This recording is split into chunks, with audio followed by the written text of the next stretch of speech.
নমস্কার বন্ধুরা, দেখুন এই সমস্যাটা অনেকের বাড়িতে হয়ে থাকে।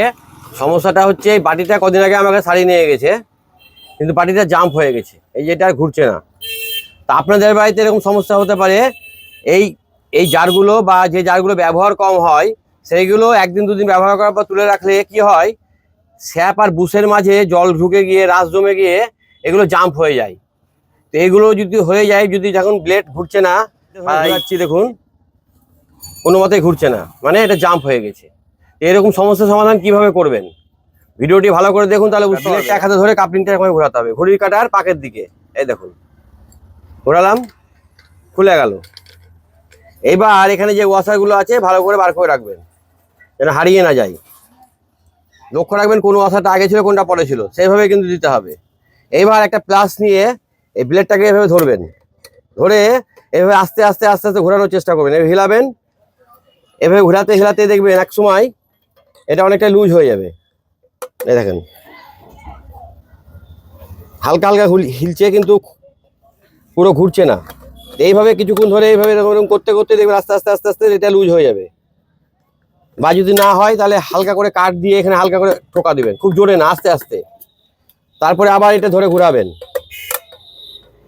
এইভাবে ঘোরাতে ঘোরাতে দেখবেন এটা এক সময় পুরো লুজ হয়ে যাবে, পুরো ফ্রি হয়ে যাবে। দেখুন অনেকটাই লুজ হয়ে গেল। এবার আস্তে আস্তে ঘোরাতে হবে আর বাইরের দিকে টানতে হবে। এই দেখুন ঘোরাচ্ছি আর টানছি আমি, এই দেখুন বেরিয়ে গেল। ওয়াশারটা লক্ষ্য রাখতে হবে যেন ওয়াশারটা হারিয়ে না যায়। এই ওয়াশারটা ভিতরে দেওয়া ছিল। এবার যে কাজটা আপনাকে করতে হবে, একটা সিরিজ কাগজ, এই দেখুন এই সিরিজ কাগজ থেকে পাতলা করে একটা ফালি কেটে নিতে হবে, যে এটা রাউন্ড শেপে মোড়াতে হবে। রাউন্ড শেপে এইভাবে একটা স্ক্রুড্রাইভারের সাহায্যে বা কোনো কিছু সাহায্যে রাউন্ড শেপ করে নেবেন। এরকম করে নেওয়ার পর এই কাগজটা এবার এই বুশের মধ্যে ভরে আস্তে আস্তে এটাকে ঘষা দিতে হবে। তাহলে কি হবে, ভিতরে যে রাসগুলো জমেছিল সেগুলো কিন্তু আস্তে আস্তে মানে খসে যাবে। এইভাবে ভালো করে ঘষে নেবেন আর ভালো চেক করে দেখবেন। যদি টাইট থাকে তাহলে একটু বেশি ঘষবেন। তা আমি একবার ঘষার পরে এবার আমি আপনাদের দেখাবো যে এখন হচ্ছে পরিষ্কার হলো কিনা। এগুলো কি হয়, এগুলো ব্যবহার কম হয় বড় বাটি, এই সমস্যা বড় বাটিতে হয়ে থাকে। এবার কি হবে, একটা কাপড়ের সাহায্যে ঘষার পরে এভাবে মুছে নেবেন। মুছে নেওয়ার পর ওই স্যাপটা এখন যে ওয়াশারটা ভিতরে ছিল সেই ওয়াশারটা দেওয়ার পরে ভরে দেখবেন যে ঠিক আছে কিনা। দেখুন একদম ঠিক আছে। এবার আমি কি করবো, এখানে একটু নারকেল তেল দিয়ে দেবো। নারকেল তেল দিলাম, এই স্যাপটা এবার বুশের মধ্যে ভরে দেবো। ওয়াশারটা বেরিয়ে পড়ে গেল। দেখুন ওয়াশারে পড়ে না যায় লক্ষ্য রাখবেন। এবার ওয়াশারটা সমেত এবার স্যাপটা ভরে দিলাম, দেখুন একদম ফ্রি আছে।